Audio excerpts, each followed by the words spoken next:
Então, 1 Coríntios, capítulo 12,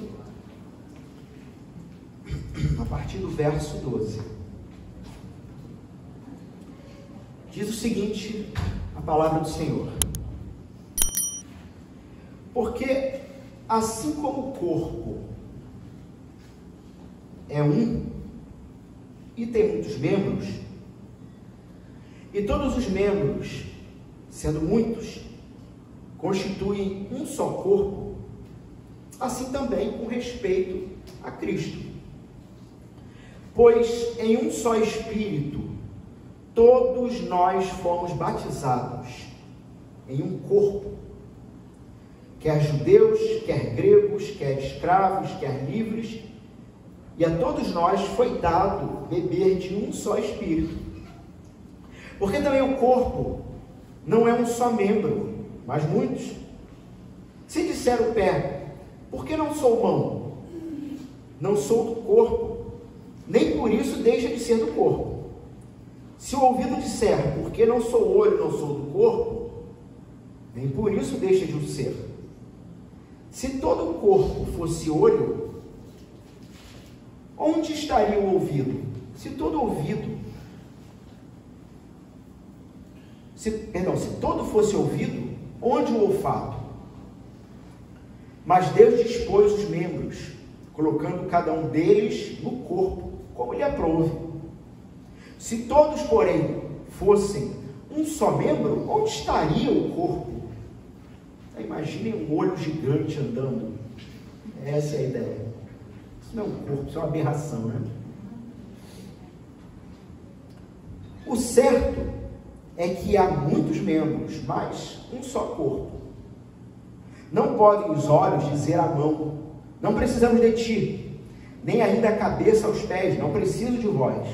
Pelo contrário, os membros do corpo que parecem ser mais fracos são necessários. E os que nos parecem menos dignos no corpo, a estes damos muito menos honra. Também os que em nós não são decorosos, revestimos de especial honra. Mas os nossos membros nobres não têm necessidade disso.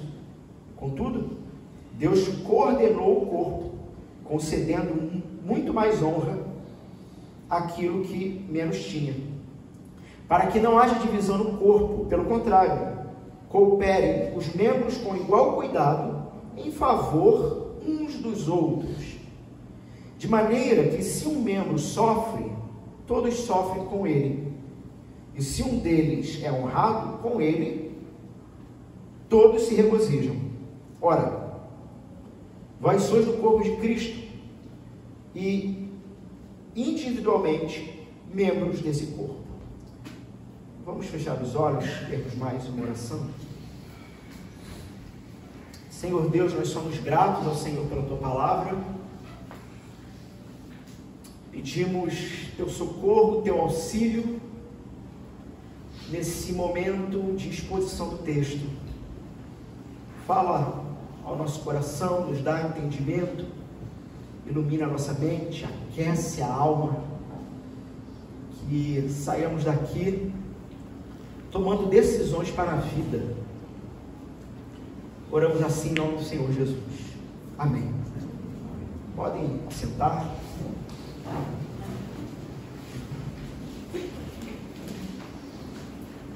Então, meus irmãos, nós estamos na terceira mensagem, na quarta mensagem, mas no terceiro texto dessa série, né? Uns aos outros, onde hoje nós vamos falar sobre o significado da vida em comunidade. Inclusive eu coloquei esse textinho, né, no nosso grupo. Nós vamos falar sobre o cuidado uns com os outros, a forma de nos relacionarmos, a forma de termos responsabilidade uns para com os outros. Nós estamos vindo apesar de textos diferentes, né, dentro dessa série. Começamos com João capítulo 13, depois Romanos capítulo 15 e agora 1 Coríntios capítulo 12. Mas nós estamos meio que acompanhando um raciocínio lógico do porquê ser igreja e como ser igreja e como nos relacionarmos a partir da palavra de Deus. Começamos então com o primeiro sermão, né? Começou com o novo mandamento, aquele novo mandamento que Jesus deixa em João 13. Amai-vos uns aos outros assim como eu vos amei. E quando vocês de fato amarem uns aos outros, vocês serão reconhecidos como meus discípulos. Na sequência disso, nós vimos então no texto de Romanos, que uma vez que o Senhor Jesus cumpriu a obra que lhe cabia, glorificando Deus Pai, seu Pai, glorificando o Senhor, sendo glorificado pelo Senhor, e nos deixando essa nova ordem, esse novo mandamento, nós vimos em Romanos uma ordem do apóstolo Paulo para com os irmãos. Sejam suporte uns dos outros e, além disso, acolham uns aos outros, ou, dependendo da tradução aí, aceitem uns aos outros.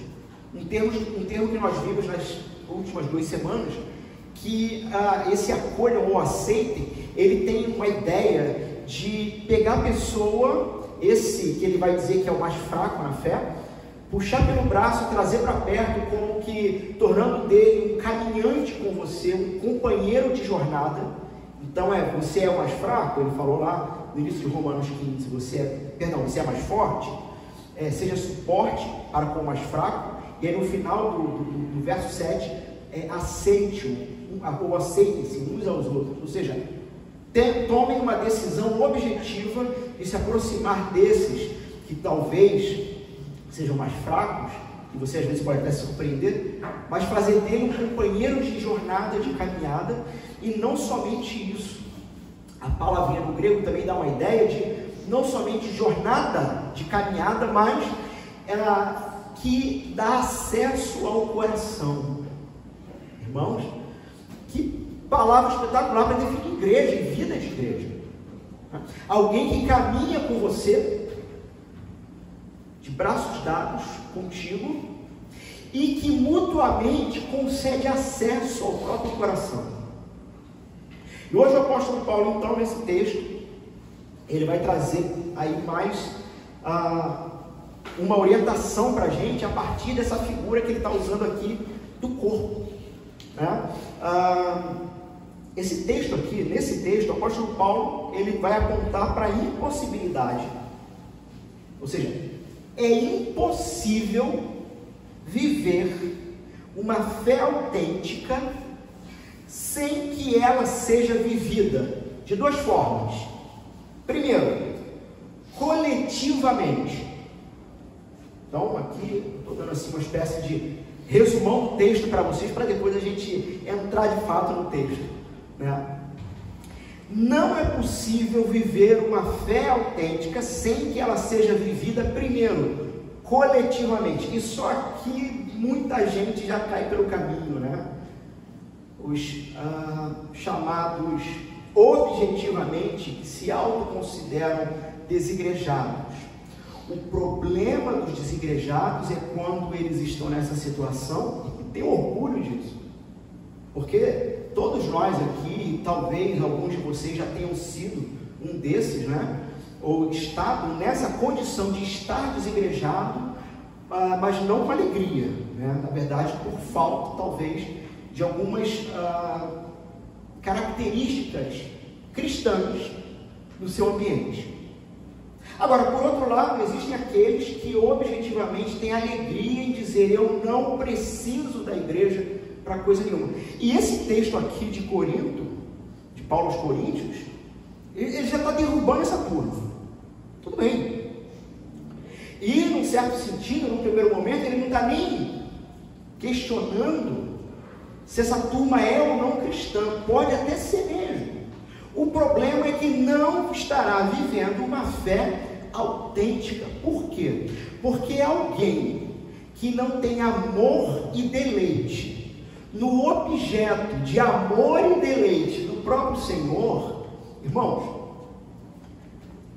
me veio um versinho aqui à mente, não sei se seria propício, né? Mas, ou não bate bem da cabeça, ou vocês entenderam? Como é que é o verso? Como é que é? Ou é doente do pé? Quem pegou, pegou. Quem não ama,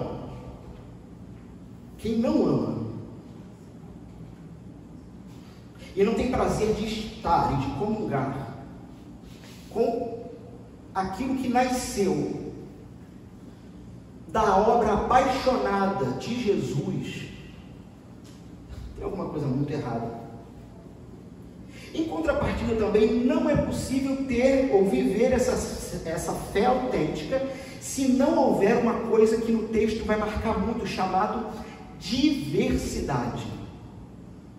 Então, de uma certa forma, me parece até, não, o negrito aqui da Bíblia diz a unidade orgânica da igreja, mas alguns comentaristas ou até textos bíblicos vão titular esse trecho como unidade e diversidade, porque é disso que o apóstolo Paulo vai falar aqui, sobre a igreja. Ela ao mesmo tempo é una, como um corpo, e Cristo não está dividido. Inclusive o apóstolo Paulo começa esse argumento logo no capítulo 1, porventura Cristo está dividido? Não, o corpo dele não está dividido, ele é um. No entanto, existe uma diversidade nessa unidade, e o ponto é que a falta de diversidade em muitos lugares vai ajudar a explicar por que algumas igrejas ou ministérios cristãos acabam enfraquecendo ou morrendo. Você olha para, por exemplo, a gente fala muito nesse público sobre os puritanos, e eu realmente recomendo a leitura dos puritanos. Vocês busquem literatura sobre eles, sobre a história deles, as pregações deles, coisas fantásticas, maravilhosas. No entanto, também deixaram um lastro de problemas.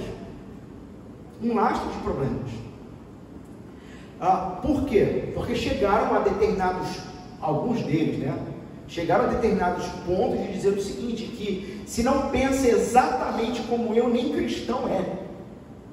Ou seja, tirou a ideia de diversidade dentro do corpo de Cristo e tentou criar uma uniformidade, onde tem que todo mundo pensar e fazer exatamente a mesma coisa. E o apóstolo Paulo nesse texto está dizendo, não, igreja não é isso, muito pelo contrário. Irmãos, já pararam para observar a própria revelação, a própria criação? A Bíblia fala que a criação revela o Senhor, Leia aí o Salmo 19 ou 119, mas como que a criação revela vários aspectos do Criador. Irmãos, Deus é de uma diversidade e de uma imaginação absurda. Só o fato de estarmos aqui e nenhum de nós aqui termos exatamente a mesma digital, como que é possível um negócio desse? Só pelo fato de você olhar para certas classes de animais e tudo mais, e dentro das classes você tem subclasses e por aí vai. Quer dizer, o próprio Senhor Deus nunca quis uma coisa chata, sabe? Sem vida, sem beleza, sem expressões. O apóstolo Paulo então vai argumentar aqui que a igreja do Senhor, ela precisa trazer essa mesma característica de uma certa diversidade que se complementa. E então ele vai usar o corpo humano como uma metáfora aí para entendermos. Bom, irmão, só para a gente entender o que aconteceu até aqui, tá bom? Não sei se você conhece bem o livro, a carta de Paulo aos Coríntios, mas Paulo ele tratou de uma série de problemas. Ele vem tratando de uma série de problemas até aqui, e é muito interessante, porque o texto de Romanos, principalmente semana passada, na segunda parte, eu não sei se foi só impressão minha, mas um texto denso e com muita informação em poucos versos, com muita lógica, com muita coisa envolvida. E aqui o apóstolo Paulo ele é leve, ele dá um exemplo leve sobre o corpo humano. Fato é que o apóstolo Paulo conhecia pessoalmente essa igreja, pessoalmente, enquanto que a igreja de Romanos ele não conhecia pessoalmente, então ele precisava ser muito didático. Já que não, ele é muito mais leve. Só que ele vem tratando então uma série de problemas que tinham surgido na igreja, tá? E num esforço para alcançar alguns, então, alguns eles se afirmavam superiores nessa igreja. Você encontra isso no capítulo 1 ou no capítulo 4. E Paulo tratando desse problema. Irmãos que se afirmavam serem superiores uns aos outros, porque obedeciam A ou andavam com B. Paulo também está tratando no capítulo 8 ao capítulo 10 sobre outros que entendiam serem melhores que os seus irmãos, porque eles eram, entre aspas, aí, fortes. E por se acharem fortes, então, se acharam livres para comer qualquer coisa independente da igreja. E agora aqui Paulo, ele vai tratar de uma outra questão. Alguns insistiam em dizer: somos melhores do que vocês, ainda podemos reprová-los. Isso no capítulo anterior. Paulo está tratando de um grupo que achava que a busca pelos dons espirituais e afirmavam que o principal deles era línguas. Eles entendiam que aqueles que falavam línguas, e línguas aqui em Corinto são línguas estrangeiras, tá? Então que alguém que de maneira sobrenatural recebeu esse dom, esse era alguém que estava acima dos outros no corpo. E Paulo vai tratar então dessas duas questões, sobre pessoas que achavam que estavam acima e outras que se achavam então inferiores. E vai ser importante a gente entender a questão aqui, meus irmãos, da disputa que está acontecendo aqui por Paulo. O problema aqui não é dons espirituais. Paulo não está tratando do problema dos dons espirituais. O que ele está preocupado, o problema que ele está tratando tem mais a ver com espiritualidade, ou com uma igreja que expressa a fé cristã de forma correta, saudável. O problema de Paulo aqui não é o dom. Na verdade nunca foi. O problema de Paulo aqui, que ele está tratando afinal de contas, o que é espiritualidade? Por que você se acha mais espiritual do que o outro? Ou do que o outro? Ou por que você se acha inferior ao outro? Porque você não apresenta determinado dom ou determinada prática de exercício no meio da igreja? O que é espiritualidade? E já dando talvez o maior de todos os spoilers aqui para vocês do texto, de fato, espiritualidade vai se tratar dessa comunhão uns para com os outros, desse cuidado mútuo a partir do último mandamento que Jesus deixou: amai-vos uns aos outros como eu vos amei. Olha, parece uma frase piegas de placa de caminhão, mas quem ama cuida. Quem ama cuida. Você quer saber se você ama o Senhor?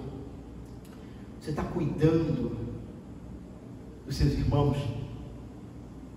Você quer saber se você de fato tem algum tipo de prática espiritual sadia?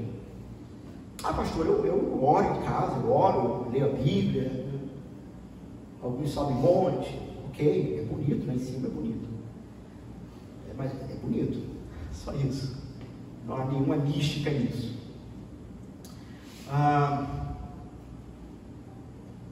Eu sou fiel contribuinte com a igreja, não, tudo bem, isso aí, tudo isso é importante, mas o quanto você se dedica ao cuidado do seu irmão, e não apenas isso, o quanto você se permite ser cuidado pelo seu irmão, o quanto de fato você está disposto a abrir o seu coração para o seu irmão, se desarmando completamente e se permitindo ser cuidado por esse irmão. É isso que vai ditar o que é uma espiritualidade saudável, já respondendo a pergunta que eu fiz no início. início. Mas então é disso, esse é o problema que Paulo está querendo tratar, tá? O que os dons espirituais têm a ver com espiritualidade? Como podemos reconhecer um indivíduo verdadeiramente espiritual entre nós?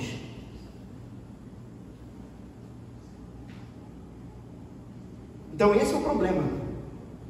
Esse é o problema, e não em si os dons espirituais. Bom, Paulo então vai fazer essa analogia, né? Ele vai partir para essa analogia do corpo. E no verso 12 e 13, nós vemos o apóstolo Paulo começando a montar essa temática de unidade. Do que se trata de unidade? E o verso 12, então, ele começa com um porquê. Talvez algumas bíblias, pois, ou portanto, porque há uma grande diversidade porque assim como o corpo é um e tem muitos membros, e todos os membros, mesmo sendo muitos, constituem um só corpo. O apóstolo Paulo, então, ele está vindo de uma argumentação anterior. Qual era a argumentação anterior? Essa diversidade de dons e de graça que Deus concede para a igreja. Então Deus ele juntou um povo, né? E a esse povo, a cada um, ele dá um dom específico para a edificação do corpo, para a glória de Deus. Então o apóstolo Paulo veio argumentando isso, essa diversidade de dons e de graça que Deus deu para o benefício comum uns dos outros. Só que o problema dos irmãos aqui de Corinto não era reconhecer a unidade. O problema era reconhecer a diversidade. O problema era reconhecer que sim, há igrejas sérias e saudáveis, que são mais avivadas, e há igrejas sérias e saudáveis, que são menos avivadas. Porque o ponto de espiritualidade saudável não se encontra nesse tipo de manifestação, não é isso. É possível sim, igrejas que tomam a decisão de trabalhar com o calendário litúrgico, como nós trabalhamos, né, de forma até mais clara, né? Final de ano, Natal, depois Páscoa. E há igrejas que não. O problema é que igrejas, determinadas comunidades de fé, que decidem não adotar o calendário litúrgico, vão dizer que as que adotaram o calendário litúrgico podem estar errando nisso ou naquilo outro, e vice-versa. O problema aqui não é a unidade. O problema é entender uma diversidade saudável dentro da igreja. E é interessante, meus irmãos, porque vejam como é que o texto diz: assim como o corpo é um, tem muitos membros, e todos os membros, mesmo sendo muitos, constituem um só corpo, assim também é com respeito a... O que diz a tua Bíblia? Assim também acontece com relação a Cristo? Sim? Eu fiz essa pergunta para saber se vocês estavam com a Bíblia aberta. Mantenham a Bíblia aberta, para vocês conferirem o que eu estou falando. Agora, irmãos, veja o seguinte: não parece que cria uma expectativa? O apóstolo Paulo está o tempo todo aqui falando sobre igreja, sobre os dons de Deus em relação à igreja, para o crescimento, para a comunhão mútua. Mas a expectativa no final do verso não deveria ser: assim também acontece com relação à igreja? Mas está escrito aí, assim também acontece com relação a Cristo. Cristo. Vê se faz sentido o que eu estou dizendo. Como o corpo é um e tem muitos membros, e todos os membros, sendo muitos, constituem um só corpo. Ele está falando do que aqui, meus irmãos? Da igreja. Assim também é com respeito a gente deveria esperar. Bom, ele começou fazendo a analogia do corpo, ele vai fechar com igreja. Mas o apóstolo Paulo está pontuando aqui, ele está definindo que a importância da igreja sempre vai estar atrelada a Cristo. Cristo é o padrão. Veja, assim como o corpo tem muitos membros, não está dividido, assim também é com Cristo. Por isso, irmãos, essa ideia de cristãos viverem de maneira isolada de outros cristãos se torna uma anomalia. Aquilo que falamos, né? Que com orgulho e arrogância o sujeito fala, não preciso de igreja. A ideia lógica aqui, meus irmãos, que permeia o texto, então, é que a igreja é o corpo de Cristo. A igreja é o corpo de Cristo. E veja que o apóstolo Paulo está colocando isso aqui em Corinto, porque ele teve um choque sobre essa realidade. Você já parou para pensar objetivamente nesta verdade? Que o fato de você ser cristão e de se relacionar com uma igreja cristã e de ter compromissos com uma igreja cristã e de amar uma igreja cristã, todos esses três frases que eu falei, você pode botar aí, barra, é a mesma coisa que estar amando, se relacionando e comprometido com Jesus Cristo. Já pararam para pensar objetivamente nisto? E o apóstolo Paulo teve um choque sobre isso. Quando? Quem lembra? Na conversão dele. Vamos lá.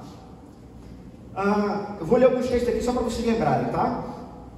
Atos capítulo 7. Vou ler alguns, se vocês quiserem acompanhar, não tem problema nenhum, mas eu vou ler rápido para a gente ganhar tempo.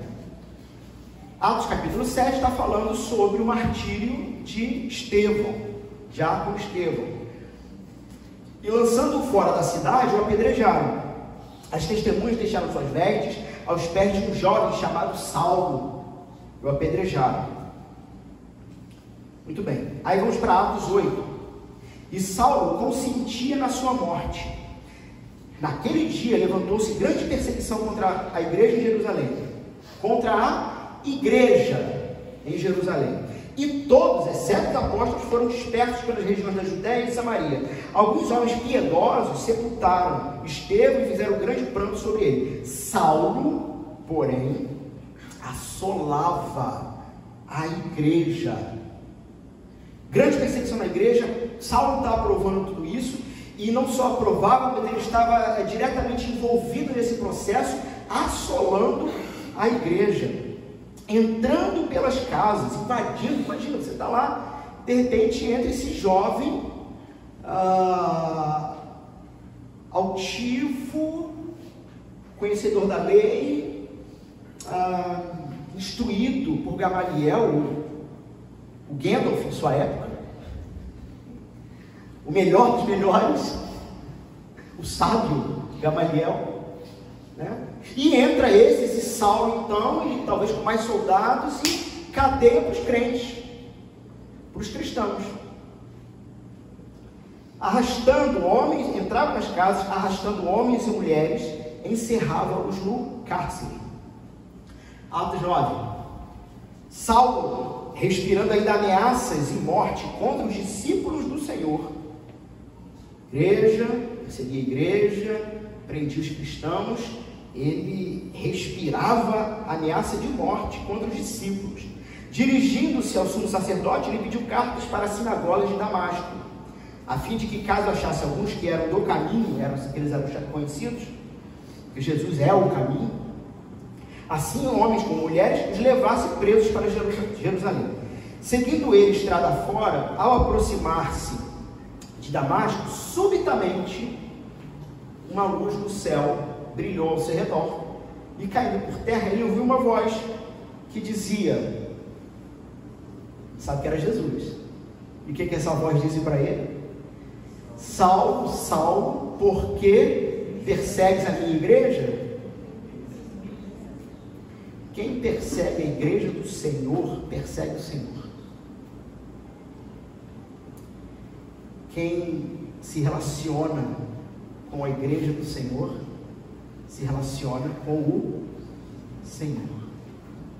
Quando você negligencia na sua vida o compromisso de se relacionar com a igreja de Jesus, não tenha dúvida, você está deixando Jesus de fora da sua vida.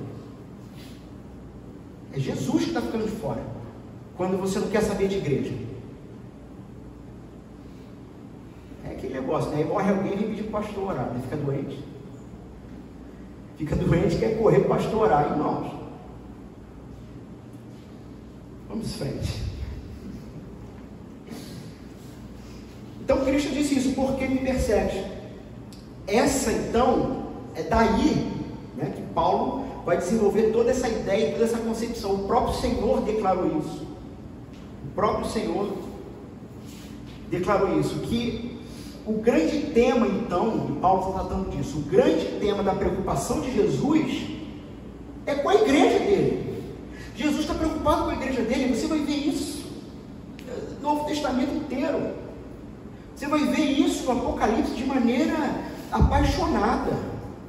Jesus preocupado com o seu povo, preocupado com a igreja dele, porque ela é a extensão do amor dele e ela é a extensão dele mesmo. Quer se relacionar comigo? O quanto você quer se relacionar com a minha igreja?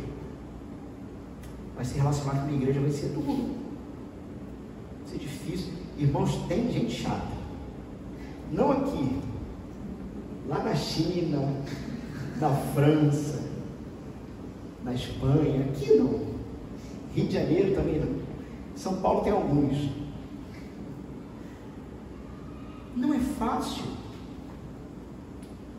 mas este é o exato ambiente que o Senhor, na sua soberania, preparou para que nós, seres humanos antes caídos, agora refeitos, nova criatura em Jesus Cristo, mas ainda carregando traços de pecado, que precisam aprender a como viver dentro do reino do amor, é aqui que vai sair a faísca, que vai sair o problema.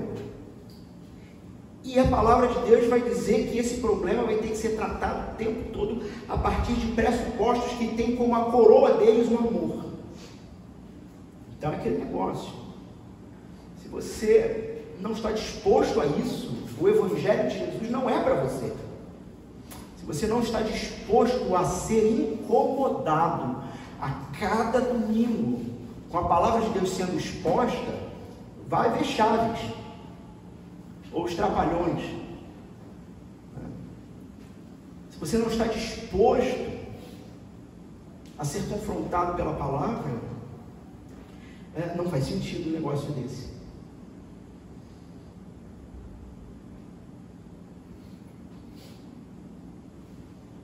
Paulo, então, depois de tratar disso, ele vai dizer então sobre o fato de que somos o corpo do Senhor, todos nós batizados num só Espírito, num só corpo, e tendo isso acontecido, batizados num só Espírito, alguns comentaristas vão tecer possibilidades aqui. Eu não vou entrar nesse tema hoje. Eu confesso aos irmãos que essa para mim é uma das grandes dificuldades de sermões temáticos, onde eu tenho um tema, mas eu vou expor o texto, mas como a gente tem tempo marcado, eu não consigo entrar em todos os pormenores do texto. Mas então, qual seria essa ideia aqui de ser batizado no Espírito e de também beber do Espírito? O ponto é que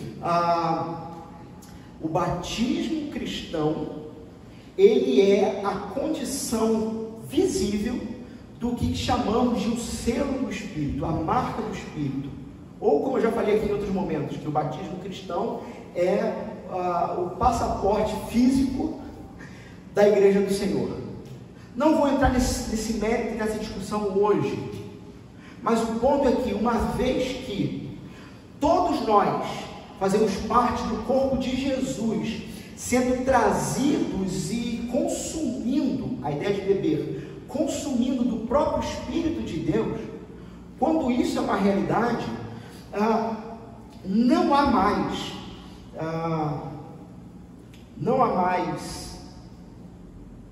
judeu, grego, escravo ou livre. Ou seja, toda a sua vida, antes do acontecimento de arrependimento de pecado, confissão, reconhecendo Jesus como seu único Senhor e Salvador, e a partir disso, um compromisso público de se relacionar pessoalmente com o corpo de Jesus, com a igreja, todo o seu passado não te define mais, porque agora dentro do corpo você é um com os seus irmãos que estão caminhando, e é uma longa jornada, numa mesma direção, mas é uma longa jornada, mas todos caminhando para o crescimento mútuo no Senhor, não importando mais as coisas do passado, aquilo que te condenava, aquilo que você tinha como ponto de julgamento pessoal, não importa mais, isso não faz mais sentido. Por quê? Porque não somos mais nós, não somos mais, não é mais eu, somos nós, Na sequência, então no verso 14, o apóstolo, ele vai começar a definir o que é diversidade. Isso vai acontecer, na verdade, em 2 versos diferentes, mas ele vai falar então sobre diversidade, porque também o corpo não é só um membro, mas muitos. Um corpo não é só um membro, mas muitos. Se todos, eu estou no verso 14, isso, assim, porque no verso 19 e 20 ele também está falando de diversidade. Se todos, porém, fossem um só membro, onde estaria o corpo? O certo é que há muitos membros, mas há um só corpo. O apóstolo Paulo então começa a definir aqui essa questão de diversidade dentro da igreja, de que ela é necessária, só que existem alguns problemas na igreja de Corinto, e que a gente também vai observar, de certa forma, os mesmos problemas até os dias de hoje.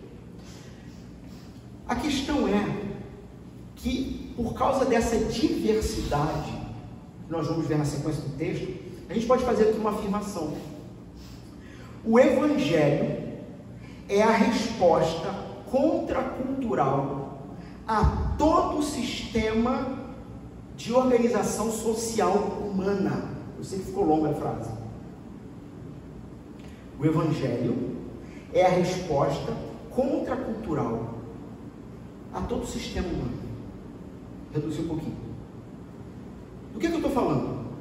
Que a igreja do Senhor Jesus se trata então de um corpo, mas é um corpo que tem vários dons diferentes, que tem várias pessoas diferentes, mas que tem sempre o objetivo nunca de se concentrar no seu próprio umbigo, mas de sempre estar focada no outro, para crescimento mútuo. Havia então esse consenso de superioridade lá na igreja de Corinto, e isso gerava desdém. Então, por exemplo, o sujeito que, aqui em especial, Paulo está tratando do problema anterior dos dons, né? Então, o sujeito que falava em línguas, por exemplo, você ia ter um grupo que dizia assim: eu acho que eu sou um cristão de segunda categoria. Por quê? Porque eu não tenho esse dom.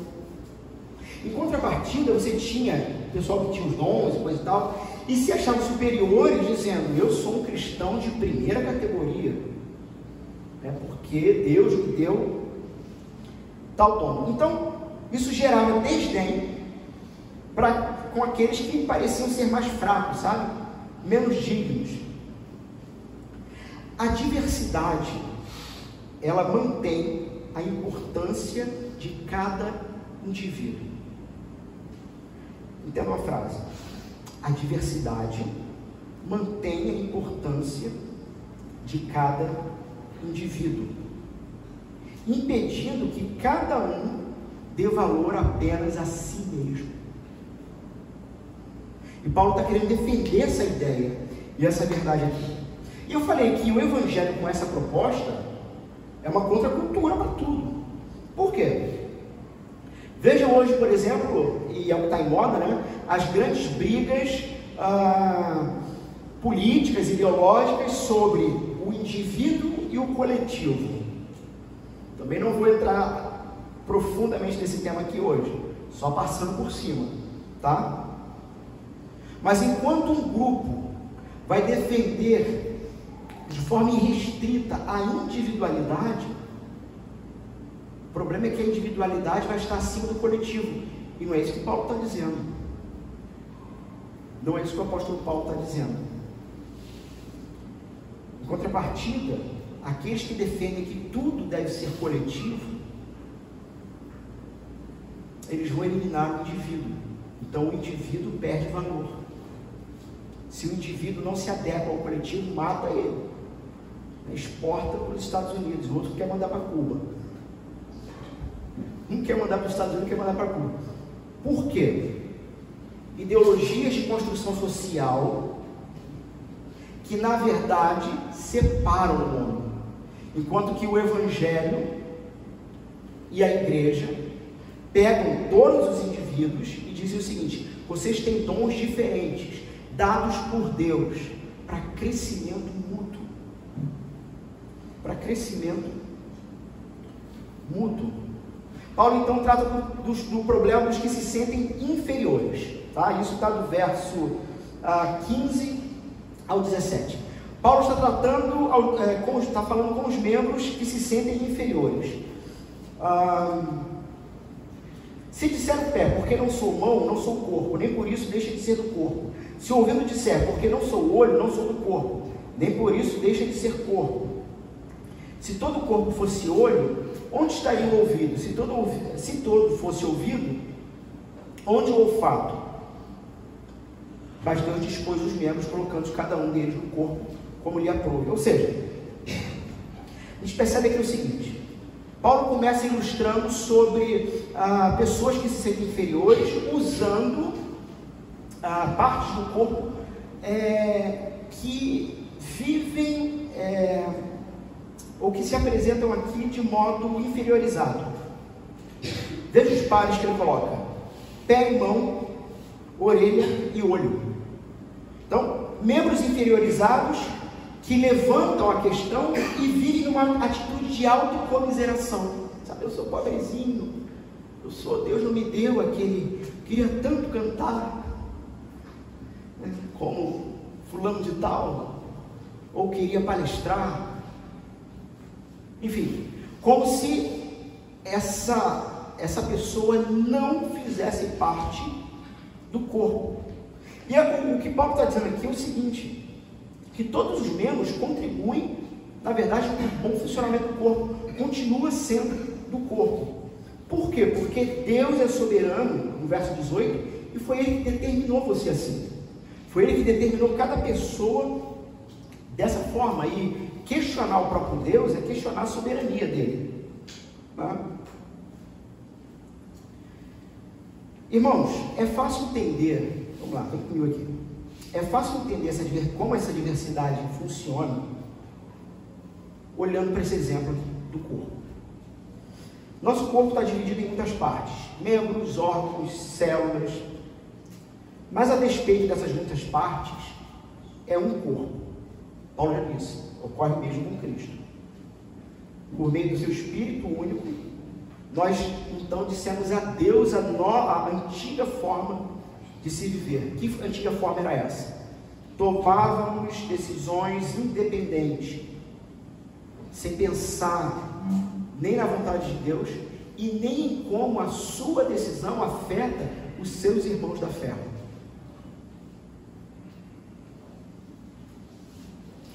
Cada um de nós agora fazemos parte desse corpo de Jesus, corpo ressuscitado de Jesus. Essa é a nossa realidade atual. Com isso, então, acabaram-se os rótulos para a gente. Acabaram-se a sua antiga forma de se achar digno. Nessa primeira parte, Paulo está tratando dos que se inferiorizam dentro da igreja, por não exercerem coisas da igreja que talvez lhe traga algum tipo de holofote. Mas Paulo está tratando isso para dizer: olha só, o que você faz para o Senhor. E é isso que o Senhor te colocou para fazer aí. O problema é que você ainda continua pensando nas categorias de quem vivia fora de Cristo. Que categorias eram essas? As categorias do mundo, do império das trevas, onde o seu valor lá fora do mundão, o seu valor, a sua dignidade estava na sua posição social. Sabe? Pessoas que, por não estarem em determinado patamar social da vida, se acham menores e vivem em autocomiseração com isso. Que coisa terrível, negócio chato, irmão.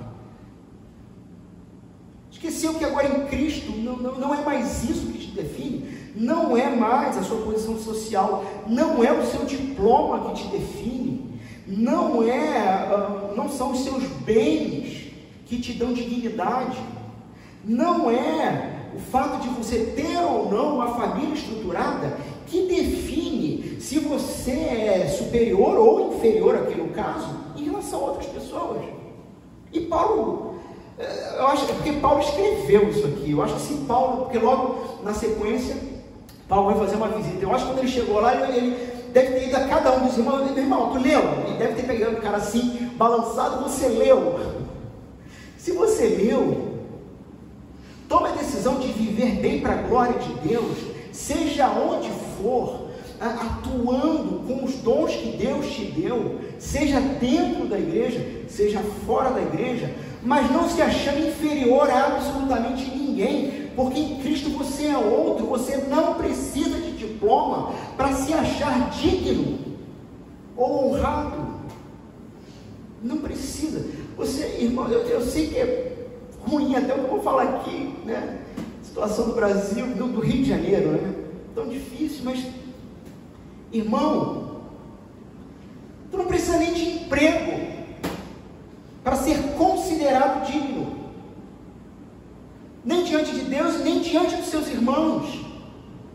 Não precisa nem de emprego, lógico que é bem-vindo, mas não precisa.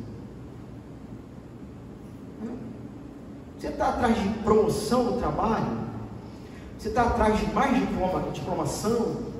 Que seja para a glória de Deus, que seja para o uso do reino, do crescimento dos seus irmãos, da expansão, nunca para uso próprio. Porque estes são os padrões de quem vive fora do reino. Mas no reino, o padrão é outro. Na sequência, Paulo fala do problema dos que se sentem superiores. Verso 21 a 24.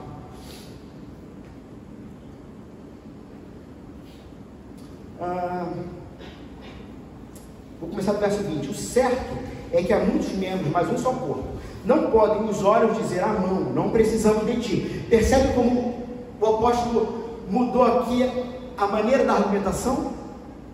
Antes ele falou sobre os que se achavam inferiores dentro do corpo de Cristo.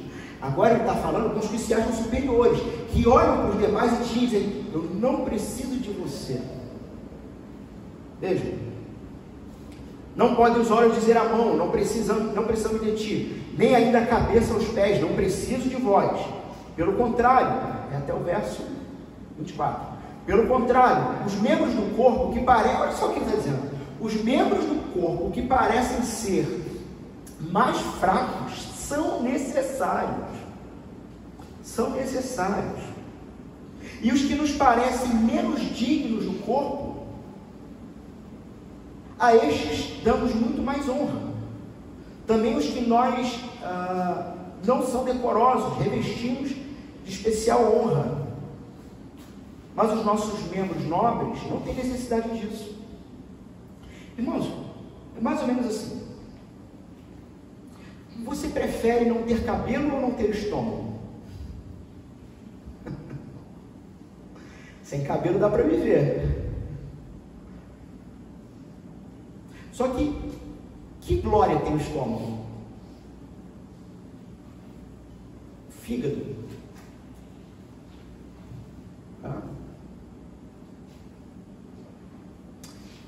As mãos, elas estão sempre em evidência. Os pés, as pernas, correm, movimentam-se. os alvéolos pulmonares. A argumentação de Paulo aqui, fazendo essa comparação com o corpo, é que da mesma forma, irmãos que aparentemente não possuem expressão alguma visível no corpo da igreja, são tão importantes quanto, ou talvez até mais dignos de honra do que os visíveis. Não tenho dúvidas. Muitas igrejas e muitos ministérios pastorais são sustentados por aquela irmãzinha, aquela senhorinha com pouca leitura na vida, mas que tem joelho calejado. Quantas pessoas, eu já falei isso aqui em outro momento, muitos foram ensinados no passado, até os dias de hoje, isso ainda acontece, de que o pastor da igreja é a ponteira da lança, sabe? A ponta da lança é o pastor. O pastor tem que estar em tudo, inclusive, tem que estar em tudo. Negócio chato. O pastor tem que estar em tudo. Se o pastor não orar, a oração poderosa é a dele. Não, a pregação tem que ser a dele. Irmãos, a ponta da lança são vocês. Porque cada um aqui tem a potencialidade de chegar em pessoas e lugares que eu nunca sonharia. Os mais importantes aqui não são nem eu, nem os músicos. Não são. O que nós estamos fazendo aqui todos os domingos é nos dedicando diante do Senhor para que vocês sejam servidos. De quê? De tudo que é necessário para o encontro com o Senhor. Deixa eu trazer aqui uma informação aqui. Aqui é informação mesmo, mas eu acho que é interessante, talvez útil para essa aplicação. A palavra culto no hebraico tem uma palavrinha que eu não vou falar a palavra, não vou me arriscar aqui a pronúncia do termo, mas é uma palavra que o significado dela é convocação solene. Convocação solene. Então, por exemplo, para quem mora aqui em prédio, apartamento, quando você vai ter uma reunião de condomínio, o que você tem que fazer? Uma convocação por escrito para tal dia e tal hora estar em tal local, né, para a reunião. O termo da palavra no hebraico se aplicaria nessa convocação do condomínio, porque é isso, é uma convocação solene, intencional. O que é o culto ao Senhor, o que estamos fazendo aqui hoje? É uma reunião onde Deus te convocou para estar aqui com os seus irmãos, tendo alguns sido chamados para servirem aqui, para que vocês sejam capacitados para servirem lá, onde eu não tenho onde chegar. Faz sentido isso para vocês? Entendem a ideia de que um órgão que não é tão visto, ele tem até muito mais honra do que aquele que é visível? Fez sentido para vocês o argumento do apóstolo Paulo? Sim ou não, irmãos? Esse é o ponto aqui dele. Paulo agora então fala com esses membros elitistas da igreja, e esses membros, eles não falam de si mesmos, mas falam dos outros, numa posição de inferioridade, né? Eles falam como superiores,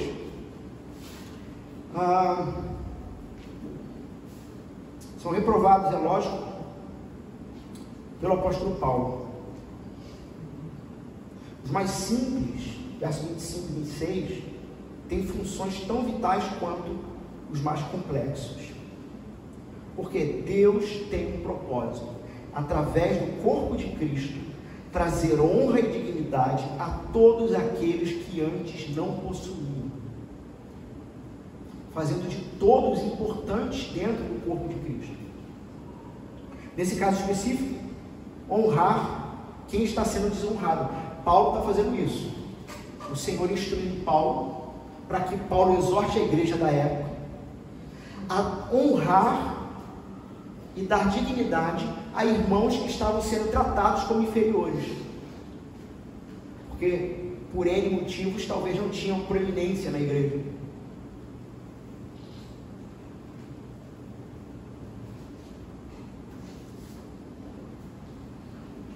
Então, se você, como eu já dei o exemplo, exerce o seu dom aqui na igreja, música, você lê texto bíblico, você ora, você trabalha na recepção, hoje temos treinamento de recepção, trabalha no acolhimento que nós vamos organizar, ministério com as crianças. Num primeiro momento, o corpo de Cristo é cuidado, está sendo cuidado e edificado com o seu serviço visível. Só que para benefício de quem, irmãos? Dos seus irmãos e para a glória de quem? Quem recebe a glória disso tudo? Deus. Deus recebe a glória de tudo que a gente faz aqui. Agora, se você exerce o seu dom, os seus dons que Deus te deu, seu dom não é cantar, não é tocar, não é. Mas você exerce os seus dons em outros locais, na família, sendo de fato um homem bíblico, uma mulher cristã, de fato, sabe? Cuidando dos seus filhos,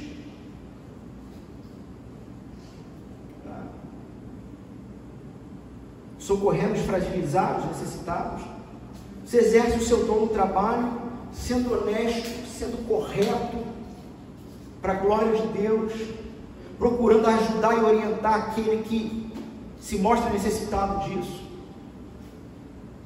Exerce o seu dom no seu ambiente de estudo. Tem uma história muito interessante, me lembrei agora. Eu lembrei aqui quando eu falei de trabalho e estudo, né? Infelizmente, é uma história assim, verdadeira, pelo menos registrada. Eu não vou lembrar agora aqui qual foi o filósofo, o escultor grego, não vou lembrar do nome dele, eu lembro da história. Eu me lembro que já tinha decorado o nome dele uma vez para contar essa história, mas eu acho que eu esqueci.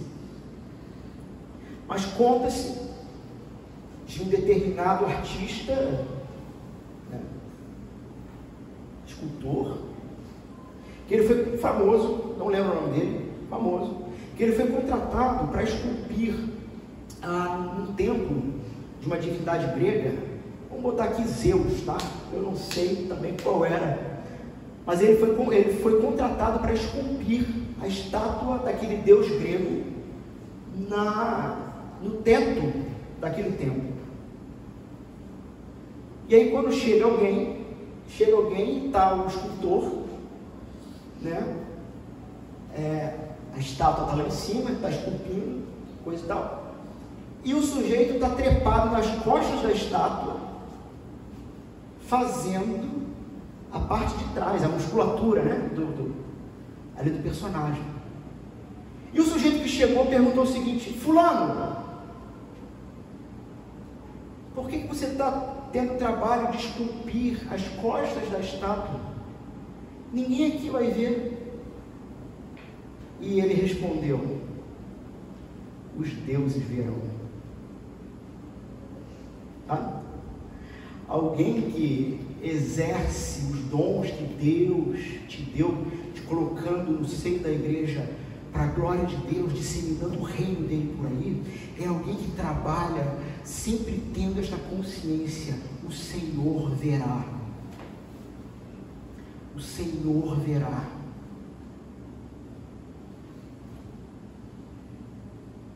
E tudo isso também para benefício de quem, irmãos? Quando o sujeito olha para você e diz o seguinte: cara, tu é crente? Eu não sabia que tinha crente assim, gente boa. Não sei se vocês sabem, mas a gente é muito mal falado por aí. Não sei se vocês sabem disso.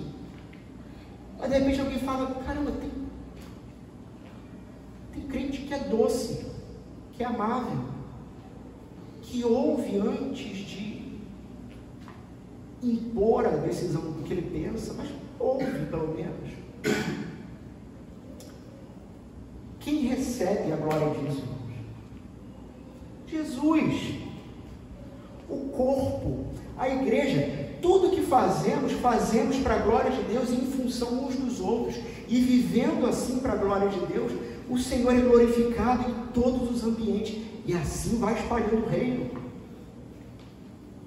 Nenhum cristão, portanto, deve pensar em termos individualistas, mas devemos sempre pensar em termos do corpo. E eu sei que, se não todos, mas muitos de vocês têm um histórico de fé anterior, em que, na verdade, a construção de vocês os levou a serem, talvez não somente individualistas, mas pessoas que estejam sempre na autodefesa. Não precisa. Se a gente aprender de verdade a pedir perdão uns aos outros e perdoarmos uns aos outros, a gente não tem por que ter medo uns dos outros. E passamos então a viver sempre pensando nos nossos irmãos.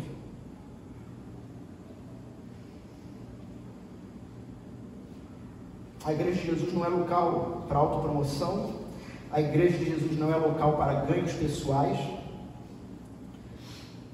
Nosso horário se finda, mas me veio aqui mais uma ilustração.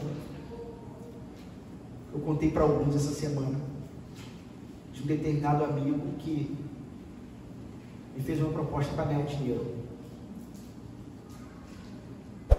Eu falei: do que se trata? Ele teve uma ideia espetacular de fazer o primeiro, eu não sei o nome agora, mas primeiro ambiente gourmet, vamos chamar assim, gospel de Nova Iguaçu. Primeiro ambiente gourmet. Falei: como é que é isso? Não, só vai tocar gospel. Eu falei: meu Deus do céu. Lugar terrível, imagina que lugar terrível. E os crentes vão vir tudo para cá. Eu falei: não, e nesse ponto, né, o cara, comercialmente, ele pensou correto, né? Palavras dele para ele: não, porque essa pessoa não é crente, tá? Ele não é crente. Olha como é que ele percebeu o nicho. Ele: não, porque eu sei que crente não deve, mas come. Rapaz. Enfim. E eu fiquei assim chocado com a proposta. E com as ideias, né? Claro que algumas ideias já vieram até na brincadeira. Qual vai ser o nome do sanduíche? Não, a gente monta um sanduíche assim, tal, com bacon, não sei o quê. Ele vai se chamar... eu tinha brincado no nome. Vai se chamar Pisa na Cabeça do Diabo, sabe? O nome do hambúrguer. O pior é que você deve, se eu botar pilha, ele vai mesmo. E eu vou te falar, os crentes vão para lá mesmo. Mas quer dizer, o que é isso?